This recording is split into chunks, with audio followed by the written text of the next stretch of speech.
Ne me retiens pas, Jésus a-t-il dit. Mais oui, frères et sœurs, la bonne nouvelle, selon ce que je comprends des Écritures, c'est que, effectivement, rien ne peut le retenir. Du moins, pas définitivement. Rien ne peut empêcher le ressuscité de s'approcher de nous, de changer nos cœurs et de nous appeler à témoigner des expériences spirituelles intimes qui nous ont remis debout, alors qu'on croyait, comme Marie-Madeleine sûrement, que tout était fini et pour de bon. Frères et sœurs, le Seigneur est ressuscité. Il est vraiment ressuscité. Les Écritures affirment que l'Esprit qui a relevé le Christ d'entre les morts est à l'œuvre en nous et parmi nous. Alors notre fête aujourd'hui n'est donc pas uniquement la commémoration de ce que Dieu a fait pour Jésus il y a plus de 2000 ans. Ce n'est pas non plus l'anticipation de ce qui nous attend au-delà de cette vie dans un avenir qu'on espère le plus lointain possible. L'Esprit qui a ressuscité Jésus d'entre les morts relève aussi, comme dit Jean Loignon, l'un des participants à la parole sur le pouce, l'Esprit relève aussi des vivants. Salut Jean, je te vois à l'écran. Oui, le Seigneur, l'Esprit à l'œuvre en nous, son Esprit relève aussi des vivants. Il y a l'apôtre Paul. Celui qui persécutait l'Église a eu un changement de cœur, on ne peut plus radical. Il est devenu apôtre pour annoncer cette bonne nouvelle. Mais l'Esprit ne s'arrête pas là. Frères et sœurs en Christ, je crois à la résurrection parce que j'en vois régulièrement des signes autour de moi. Bon, pas un tombeau vide ou une apparition, mais des signes indéniables quand même, comme ceux que je vois dans ma sœur, notre sœur, Angélique. J'ai rencontré Angélique en 2018, lors de son premier voyage à Québec. Déjà à l'époque, elle sentait qu'elle avait déjà reçu l'Esprit Saint et qu'elle avait le désir de se faire baptiser. La vie a fait en sorte qu'Angélique retourne en France avant de se faire baptiser. Mais grâce aux merveilles de la technologie, j'ai eu le privilège de continuer à l'accompagner et d'être témoin de l'œuvre de l'Esprit dans sa vie. Particulièrement lors des rencontres de la parole sur le pouce, notre étude biblique du vendredi. Et Angélique y participe régulièrement, très fidèlement, depuis les tout débuts en 2019.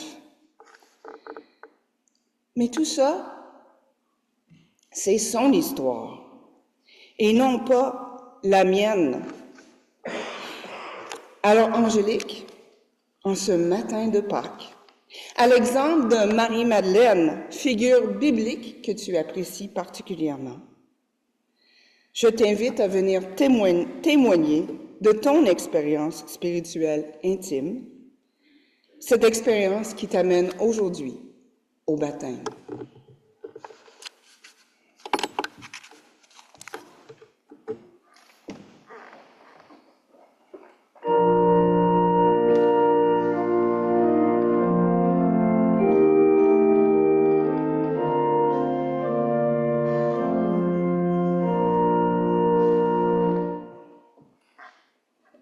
Bonjour, je vais l'avouer que je suis un peu stressée et que c'est pas gagné que je dise tout le texte sans pleurer. C'est correct. Il y a de l'eau, il y a une serviette.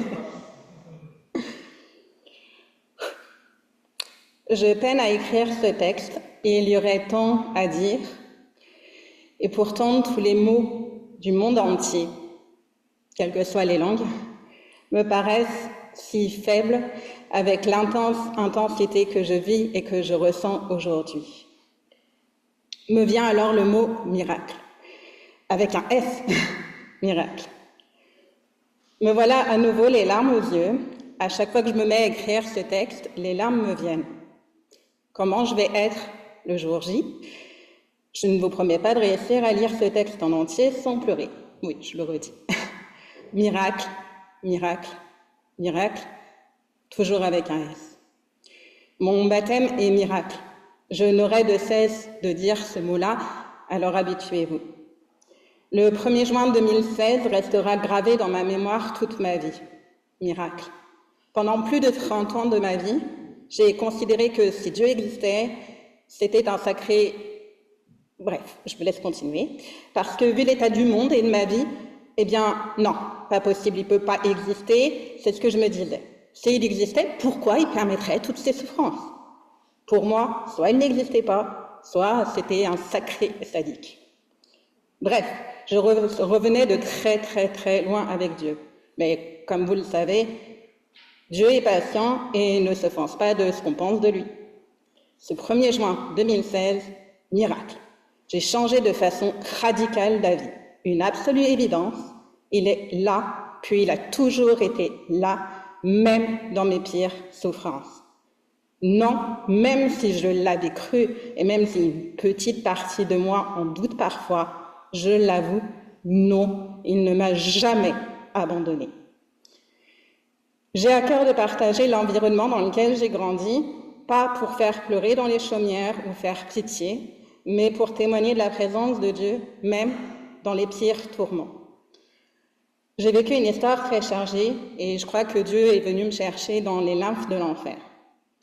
À mes 10 ans, mon père tombe malade, s'ensuit de graves conflits familiaux qui me font tout perdre à son décès à mes 12 ans. Plus de famille et une maman dépressive. Les rôles s'inversent.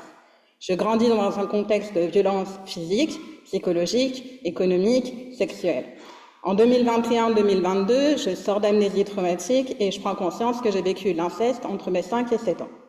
Je perds ma maman à mes 24 ans alors que je suis encore en études et qu'il me reste une vie à construire, seule. Longtemps, je me suis demandé comment j'avais survécu à tout ça et je suis convaincue aujourd'hui que Dieu était là. Je m'aventure même plus loin.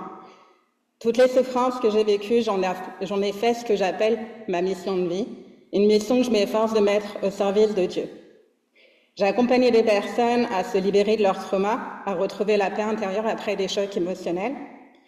Puis aujourd'hui, mon âme m'appelle à accompagner des hommes, plutôt, cadres, dirigeants, qui ne se sentent pas épanouis dans leur vie professionnelle, à trouver un sens à leur vie à travers une activité professionnelle de cœur.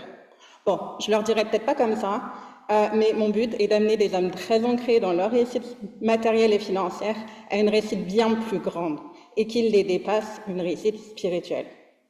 Un verset de Ézéchiel m'a beaucoup touché et a résonné beaucoup en moi. La brebis perdue, je la chercherai, l'égarée, je la ramènerai. Vous pouvez compter sur moi, si je peux les connecter à Dieu, je le ferai sans aucune hésitation. Et ça, si ça a pu arriver, c'est parce que pour sauver ma peau et comprendre ce monde de fous à mes 10 ans, je me suis noyée dans les livres de développement personnel, de psychologie, etc. Puis depuis, je n'ai jamais arrêté de m'immerger dans ce domaine. Ça m'a sauvé la vie, Dieu m'a sauvé la vie. Aujourd'hui, je le transmets.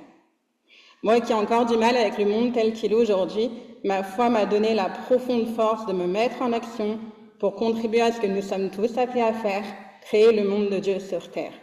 Je dis pas que c'est facile pour moi, mais c'est mon obsession. Je dois tant à ma foi que je veux faire le maximum pour rendre grâce, pas par dette, mais par envie. Que ta volonté soit faite sur la terre comme au ciel. Je témoigne aujourd'hui que les pires souffrances que j'ai vécues et pour lesquelles j'accusais Dieu de me faire subir est comme mon fumier, un fumier fertile. C'est là-dessus que je construis, pas seul, avec lui. J'ai confiance qu'il me portera sur mon chemin. Je sais que chaque jour, tout ce que j'ai à faire, c'est d'être à son écoute et de me laisser guider dans chacune de mes actions. Bon, c'est pas chose facile, hein, mais j'y travaille. Jamais je n'aurais cru possible de passer de cette pauvre petite fille de 12 ans, orpheline de son père, isolée de sa famille, dans un contexte de violence, à donner le sourire à sa maman dépressive, à dire « Jésus, je te crois, je te suis. Aide-moi à ne jamais te lâcher maintenant que je te tiens la main. Guide-moi à chaque jour, à chaque instant. Je m'ouvre à de nouveaux miracles avec toi. Je m'en remets à toi. C'est cette nouvelle vie avec toi que je veux et que je choisis. Je ne me mets plus que jamais en mission à ton service. Ramène-moi à la raison si un jour je m'en écartais ou si j'abandonnais. Que ton règne vienne, que ta volonté soit faite sur la terre comme au ciel. Pardonne les offenses de ma famille, ils ne savaient pas ce qu'ils faisaient. Comme je leur pardonne aujourd'hui et leur dis merci. Par ta grâce, les miracles ont été, sont et seront. Amen.